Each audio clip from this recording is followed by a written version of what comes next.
নমস্কার। যুক্তি তর্ক সঙ্গে অর্কয় আপনাদের স্বাগত।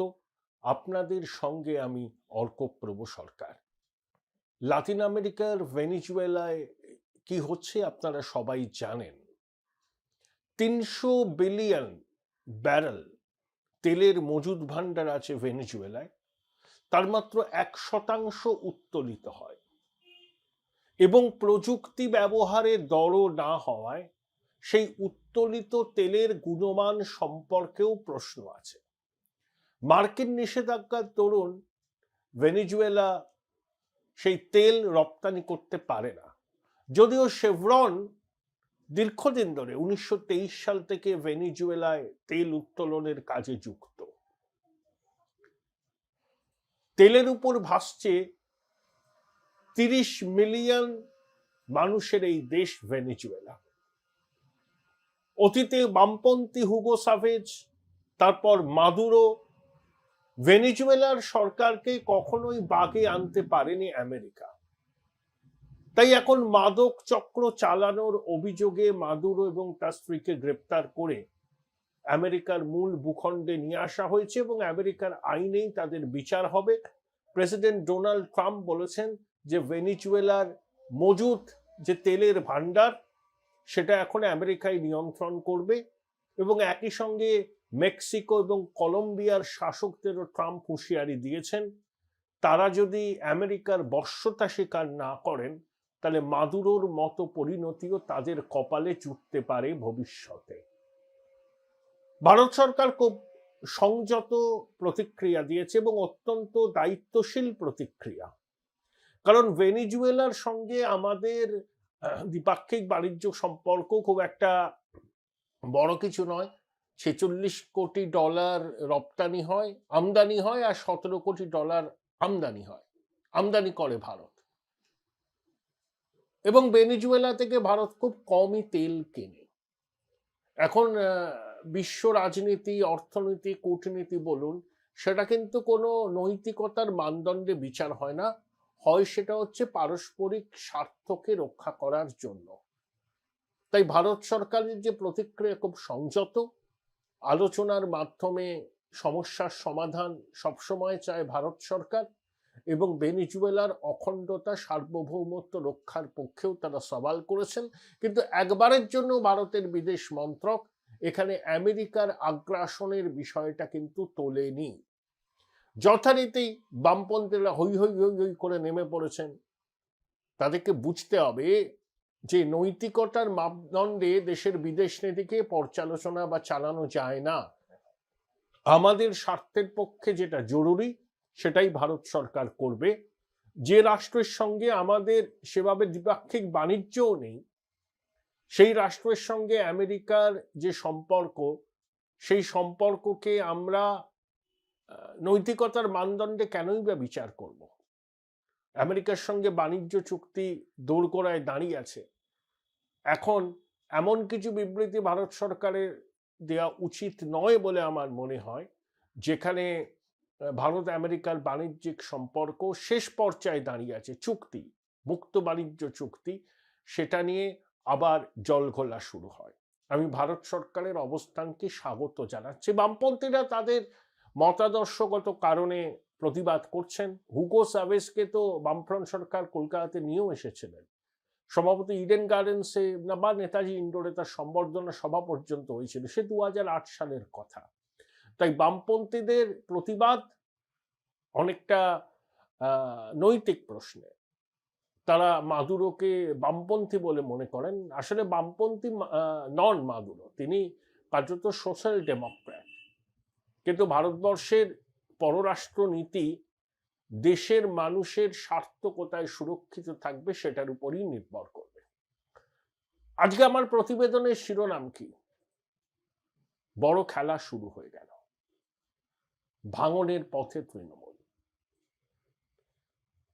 দেখুন, এই বিষয় নিয়ে তো বলবো, তার আগে আপনাদের কৃতজ্ঞতা জানাই। যেভাবে আপনারা আমার এই অনুষ্ঠানকে সহায়তা করছেন, যাত্রাপথের আনন্দ গান যাতে সুন্দরভাবে হয় তার জন্য সহায়তা করছেন, আমি কৃতজ্ঞ। আপনারা যে ডিভাইসেই আমার অনুষ্ঠান দেখুন না কেন, সাবস্ক্রাইবার বাটনের পাশে থ্যাঙ্কস বাটন আছে, তাতে ক্লিক করলেই সুপার থ্যাঙ্কস এবং আপনাদের সহায়তা আমার কাছে চলে আসবে। প্রতিশোধ নিল কংগ্রেস। একটু ব্যাকগ্রাউন্ডে যাওয়া প্রয়োজন। 2011 সালের বিধানসভা নির্বাচনে সময় কংগ্রেসের সভাপতি ছিলেন মানস ভূঁইয়া। মানসবাবু কার্যত অনড় ছিলেন, কোনো অবস্থাতেই 90টার কম আসনে কংগ্রেস লড়বে না। তারপরে কংগ্রেসের মা হস্তক্ষেপ করেন এবং মানসবাবুরা বাধ্য হন 65টা আসনে কংগ্রেস যাতে লড়ে সেই ব্যাপারে সিদ্ধান্ত নিতে। 2011 যখন ফলাফল বেরোলো, কংগ্রেস 41টার মতো আসন পেয়েছিল। মন্ত্রিসভায় মানস ভূঁইয়া গেছিলেন, মন্ত্রী হয়েছিলেন, সেচ মন্ত্রী মনোজ ভট্টাচার্য সহ আরো কয়েকজন প্রতিমন্ত্রী হয়েছিলেন। তারপরে ইউপিএ 2 সরকার থেকে তৃণমূল সমর্থন প্রত্যাহার করে নেন, মানসবাবুদের পদত্যাগ করতে হয়। 2016 সালে বাম কংগ্রেস জোট হয়, মানসবাবুরা জেতেন। মানসবাবু 50,000-এর বেশি মার্জিনে জিতেছিলেন। তারপর তার বিরুদ্ধে একটা অভিযোগ সামনে এনে তাকে পুলিশি হয়রানির মুখে ফেলা হয়। মানসবাবু শেষ পর্যন্ত কংগ্রেস ছেড়ে তৃণমূলে যান, লোকসভা নির্বাচনে প্রতিদ্বন্দ্বিতা করে হেরে যান, রাজ্যসভায় যান। তারপর 2021-এর বিধানসভা নির্বাচনে ভোটে লড়ে রাজ্যের মন্ত্রী হয়েছেন। কিন্তু 2011-র পর থেকে আমরা কি দেখেছি? লাগাতার ভাবে কংগ্রেসকে ভেঙেছে তৃণমূল। অর্থাৎ কংগ্রেসের ভাঙন না হলে তৃণমূলের যে বৃদ্ধি হয় না, সেটা মমতা বন্দ্যোপাধ্যায় বুঝেছিলেন। তাই কংগ্রেসকে ভাঙতে প্রশাসনিক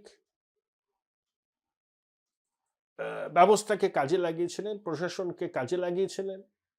বলেছিলেন উন্নয়নের যোগ্যে সামিল হতে কংগ্রেসীরা তৃণমূলে যাচ্ছে। তারপরে 2016 সালের পর তখন মালদা, মুর্শিদাবাদ, দিনাজপুরে পর্যবেক্ষক ছিলেন শুভেন্দু অধিকারী। শুভেন্দু অধিকারী কংগ্রেস থেকে দলে দলে লোককে তৃণমূলে এনেছিলেন। কিভাবে মুর্শিদাবাদের কংগ্রেস পরিচালিত জেলা পরিষদকে ভাঙা হয়েছিল সেসব খবর আমরা জানি। এখন শুভেন্দুবাবু বিজেপিতে, আমরা বলতাম কংগ্রেস হয়ে গেছে মামু কংগ্রেস, মালদা মুর্শিদাবাদ কংগ্রেস। 2021 সালের বিধানসভা নির্বাচনে কংগ্রেস খাতা খুলতে পারল না মালদা, মুর্শিদাবাদ, দিনাজপুর কোথাও, যদিও 2024 সালে মালদা দক্ষিণ কেন্দ্রে ঈশা খান চৌধুরী জিতেছিলেন। রায়গঞ্জ কেন্দ্রে ভিক্টর প্রচুর ভোট কেটে তৃণমূলের যাত্রা ভঙ্গ করেছিলেন। কংগ্রেসের মধ্যে, মানে সর্বভারতীয় কংগ্রেসের মধ্যে এবং রাজ্য কংগ্রেসের মধ্যেও যারা মমতাপন্থী আছেন, যেমন শঙ্কর মালাকার প্রমুখ, তারা চেয়েছিলেন কংগ্রেস তৃণমূলের জোট হোক। রাহুল গান্ধীর সঙ্গে সাত সকালে তার তুগলক লেনের বাসভবনে অভিষেক বন্দ্যোপাধ্যায় গিয়ে দেখা করেছিলেন, বলেছিলেন তিনি কংগ্রেসকে 2টো আসন ছাড়বেন। কিন্তু রাহুল গান্ধী রাজি হননি। অধীর চৌধুরীর অনড় ছিলেন। অধীর বাবুকে হারাতে হুমায়ুন কবিরদের ব্যবহার করেছিলেন মমতা বন্দ্যোপাধ্যায়। অভিযোগ পুরোদস্তুর সাম্প্রদায়িক প্রচার হয়, অধীর বাবু হারেন। তারপর থেকে আস্তে আস্তে খেলাটা ঘুরতে শুরু করে। তার প্রথম কারণ, মালদা, মুর্শিদাবাদ এবং দিনাজপুরে সংখ্যালঘু মুসলমানদের একটা বড় অংশের মধ্যে তৃণমূল সম্পর্কে মোহভঙ্গ হয়েছে। অতীতে বাম জমানায় আমরা কি দেখেছি? দক্ষিণবঙ্গে বামেদের বিজয় রথ যখন গড়গড়িয়ে চলছে, মালদা, মুর্শিদাবাদ, দিনাজপুরে কংগ্রেসও ভালো ফল করেছে। অর্থাৎ ওই 3টে জেলাতে কংগ্রেসের একটা শক্তিশালী সংগঠন ছিল। মুর্শিদাবাদ, মালদা, দিনাজপুরের মুসলমান ভাইয়েরা বুঝতে পেরেছেন যে তৃণমূল তাদের মাথায় টুপি পরাচ্ছে, তাদের ভোটটা নিচ্ছে, ইমাম মুয়াজ্জিমদের ভাতা দিচ্ছে, কিন্তু তাদের উন্নয়নের জন্য কি কাজ করেছেন সেই প্রশ্নের কোনো সদুত্তর নেই। ইমাম মুয়াজ্জিমদের ভাতা, কতগুলো স্কলারশিপ দিলেই কি সংখ্যালঘুদের জীবনের মানোন্নয়ন হয়? সাচার কমিটি রিপোর্টে 2008 সালে যা দেখানো হয়েছিল, তারপর 17 বছর পরে বাংলার সংখ্যালঘু সমাজের খুব একটা কি মানোন্নয়ন হয়েছে? অমর্ত্য সেনের প্রতিটি ট্রাস্ট থেকে শুরু করে এরকম অনেক ট্রাস্ট বাংলায় সংখ্যালঘুদের অবস্থা সম্পর্কে রিপোর্ট দিয়েছে, মলিন ছবি উঠে এসছে। তাই সংখ্যালঘুরাও এবার বুঝতে পারছেন যে তৃণমূল তাদের মাথায় টুপি দিয়ে ভোট নেয়।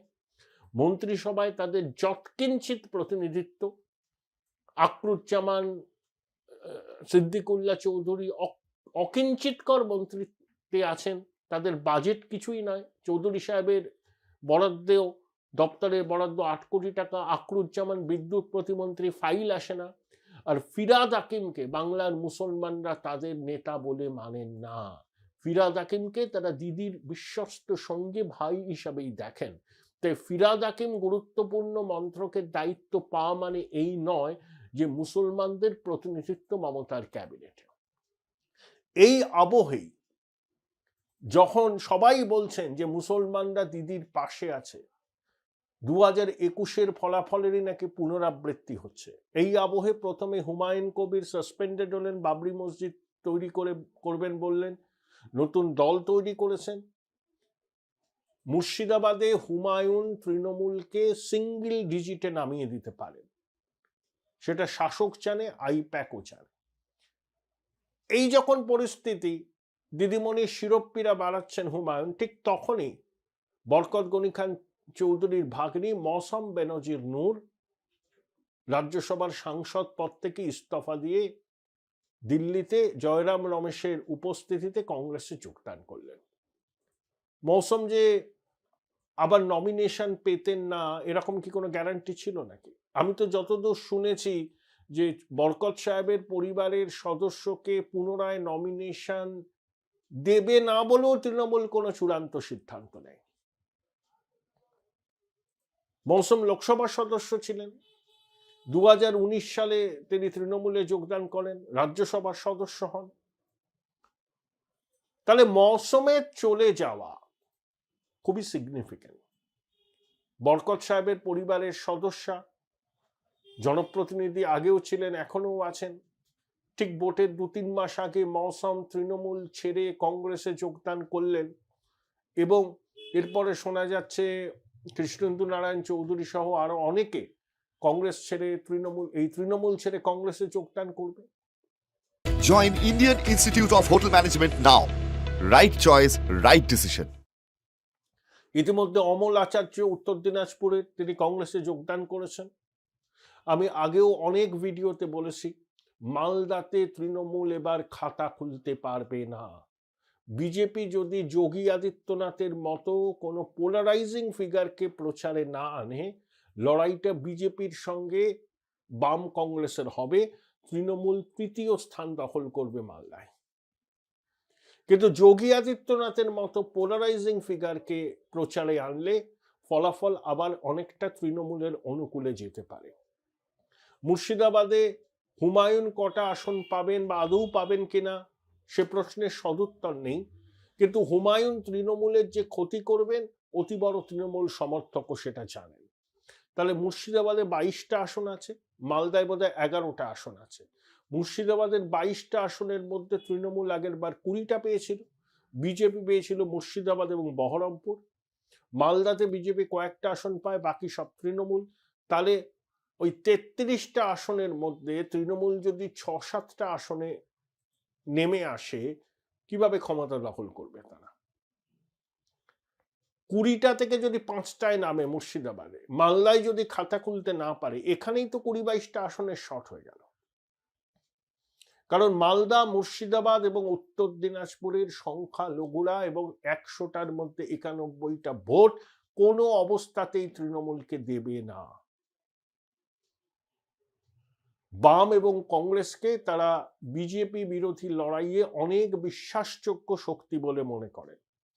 21 সালে নির্বাচনের ফলাফল অঘটন ঘটেছিল, বিশেষ করে শীতলকুচিতে কেন্দ্রীয় বাহিনীর জওয়ানদের গুলি চালনায় 4 জন সংখ্যালঘু যুবকের মৃত্যুর পর বিজেপি নেতারা যেভাবে আস্ফালন শুরু করেছিলেন, সংখ্যালঘুরা ভয় পেয়ে উপায়ন্তর না দেখে একেবারে দুহাত উপর করে ভোট দিয়েছিলেন তৃণমূলকে। 100টার মধ্যে 91টা মুসলমান ভোট পেয়েছিল তৃণমূল। কিন্তু আবার সাগরদিঘির উপনির্বাচনেও ট্রেন্ডটা বদলে যায়।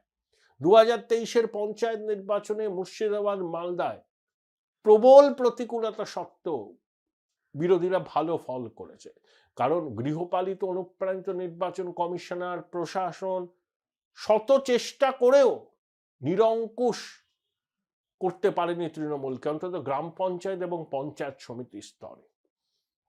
এবার কিন্তু কংগ্রেসের নেতৃত্বে পুরনো কংগ্রেসীরা কিন্তু আবার ঘর ওয়াপসি হচ্ছে। শুভঙ্কর বলেছেন, আগে জানলাটা খোলা রেখেছিলাম, এবার দরজাটা খোলা রাখছি। আগামী দিনে আরো অনেকে তৃণমূল ছেড়ে কংগ্রেসে যাবে। কংগ্রেসের তরফে এটা মধুর প্রতিশোধ। যেভাবে তৃণমূল কংগ্রেসকে দুর্বল করেছিল জনপ্রতিনিধিদের ভাঙিয়ে, 2026-এর কঠিন নির্বাচনের আগে কংগ্রেস তাদের নিজেদের মতো করে প্রত্যাঘাত করলো। এর গুরুত্বটা খুব একটা কম নয়। বিশেষ করে 2026-এর বিধানসভা নির্বাচনের প্রাক্কালে সংখ্যালঘু অধ্যুষিত মুর্শিদাবাদ, মালদায় তৃণমূলের অভ্যন্তরে যে মন্থন চলছে তার অভিঘাত ভোটের বাক্সে পড়বেই, এবং সেটা শাসকের পক্ষে যথেষ্ট বিড়ম্বনার কারণই হতে চলেছে।